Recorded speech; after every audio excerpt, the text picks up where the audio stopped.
सत साहित्यिक जन हमारे इस कार्यक्रम की अध्यक्षता कर रहे हैं डॉक्टर शशिकांत त्रिपाठी जी, जो खुद भी एक महत्वपूर्ण गीतकार हैं, सुनील पांडे जी, रवीश पांडे जी, हमारे उपस्थित यहाँ सभी साहित्यिक साथियों,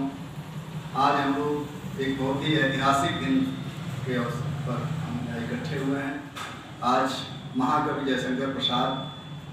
की पुण्यतिथि है और महाकवि जयशंकर प्रसाद को याद करना एक पूरे उस युग को याद करना है जिस युग ने भारत के पराधीन चेतना के भीतर अंग्रेजों के दौर में एक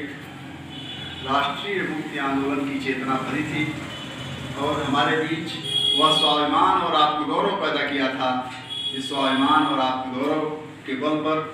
आगे का साहित्य खड़ा हुआ और स्वाधीनता आंदोलन को मजबूती मिली। उन्होंने न सिर्फ हमारे समाज में एक उदात्त सौंदर्य बोध को जागृत किया, बल्कि उसके भीतर ऐतिहासिक उस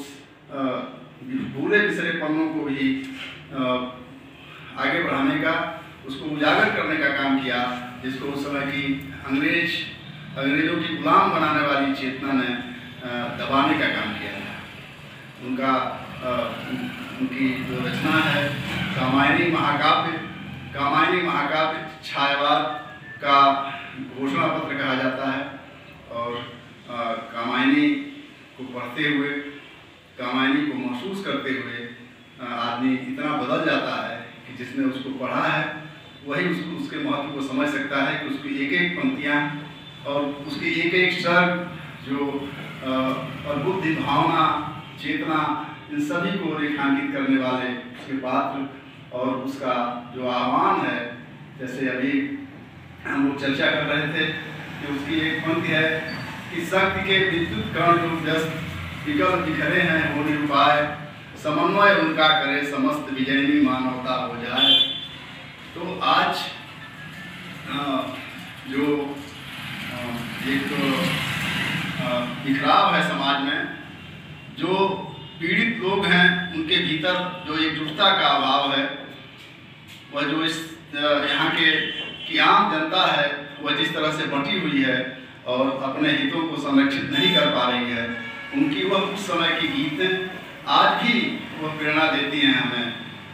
विनय सिंह जी हैं हमारे बीच में, इन्होंने अभी झरना, लहर और उन तमाम तरह की उनके रचनाओं की चर्चा की है। उनके आंसू ग्रंथ को जिसने पढ़ा है वो अपने समय का सबसे अधिक चर्चित महत्वपूर्ण एक रचना रही है, जिसकी एक एक पंक्तियाँ जो आज दूसरे लोग जिस तरह के आज के रोमांस और रोमांचित करने वाले तरह तरह के गीतों में जो लोग हैं वो लोग जानते हैं कि वो कितनी महत्वपूर्ण है और कितनी बुनियादी तौर से कितने गहरे स्तर पर समाज को प्रभावित करने वाली रही हैं। उन्होंने जो बिंब दिए हैं समाज को, उन्होंने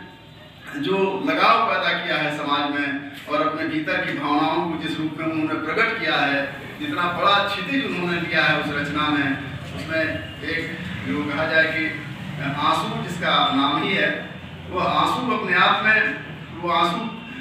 क्या है, किसके प्रति है, इस पर लोग बराबर सवाल उठाते रहे हैं कि आखिर यह जो जिस पीड़ा को आप व्यक्ति दे रहे हैं वह किसके प्रति है। लेकिन वह एक व्यक्ति के प्रति नहीं है, वह पूरे समाज की, पूरे नौजवानों की, पूरे उस पाठकों की वह पीड़ा है जिसके प्रति वह प्रेम करता है, जिससे उसका दिल जो प्रेम सफल होता है, असफल होता है, स्मृतियों में रहता है और वह कभी पुराना नहीं होता। इसके बारे में उन्होंने कहा कि घर में सुंदर बिजली सी, बिजली में चपल चमक सी और आंखों में काली पुतरी, पुतरी में श्याम झलक सी। उन्होंने उस तमाम ध्वस्त हुए जो स्मृतियों को भी सजो करके और उससे भी वह आशावाद पैदा कर लेते हैं। वह कहते हैं कि वह हंसी और यह आंसू घुलने दे, मिल जाने दे, तो बरसात नहीं होने दे, गलियों को खिल जाने दे। तो वो चाहे स्थितियाँ कितनी भी खराब हों, चाहे पुराने दिन जो सुखद दिन हैं वो दिन कितनी भी दूर तक जा चुके हों बीत करके, लेकिन उसको जोड़ करके और आज के दौर में अगर हम खड़े होंगे उन स्मृतियों के साथ अगर आज हम खड़े होंगे तो हम एक नई रचना, नया आशावाद पैदा करेंगे और एक ऐसा समाज बनाएंगे जिस समाज में वो दुख न हो। उन्होंने उनका जो नाटक है, ध्रुव स्वामिनी नाटक है, विनय जी हैं साहब देख रहे हैं, ध्रुव स्वामिनी नाटक को शुरू से आज तक वो पढ़ाया जाता है। उसको कोई कमेटी बन जाए, कभी किसी की हिम्मत नहीं है कि हिंदी साहित्य के जो उच्च स्तर के कोर्स हैं उसको हटाकर और उसकी जगह पर कोई दूसरा नाटक है। उस वजन का कोई नाटक लिखा ही नहीं गया आज तक जिसमें आधुनिकता का और कहा जाए कि नवीनता का और परंपरा से लेकर के और युगबोध तक का उतना बड़ा सम्मिश्रण हो, उतनी बड़ी प्रेरणा हो, उतनी बगावत हो और कहा जाए कि उस तरह से जो न्याय के पक्ष में खड़ा होना, अपने हक के पक्ष में खड़ा होने का जो भाव हो। आज जो नारीवाद की बात करते हैं, नारी उत्थान की बात करते हैं, जो कायरता के खिलाफ लड़ने की बात करते हैं, जो बगावत की बात करते हैं, उन सारी चीज़ों को आप उस छोटे से नाटक में देख सकते हैं। और वह ऐतिहासिक, वो जिसको कहते हैं हमारे रवि जी की कालजयी नाटक है, तो वास्तव में वह कालजयी नाटक है। उनकी रचनाओं को जब हम याद करते हैं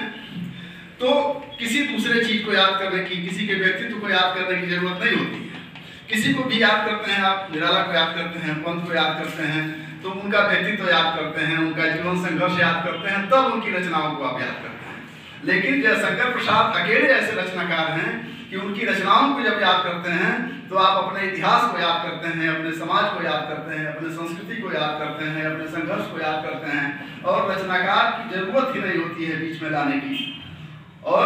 इतना समर्थ रचनाकार है कि जो अपने बारे में कुछ नहीं बताता है किसी को। जब भी लोग पूछते हैं कि अपने बारे में कुछ बताइए तो वो कहते हैं कि बोलो सुनकर क्या पाओगे मेरी भोली आत्मकथा, अभी समय भी नहीं थकी सोई है मेरी मौन व्यथा। तो वो कहते हैं कि आप मेरे बारे में जान के क्या पाएंगे। आज इस सीख को लेना चाहिए रचना, हमारे जो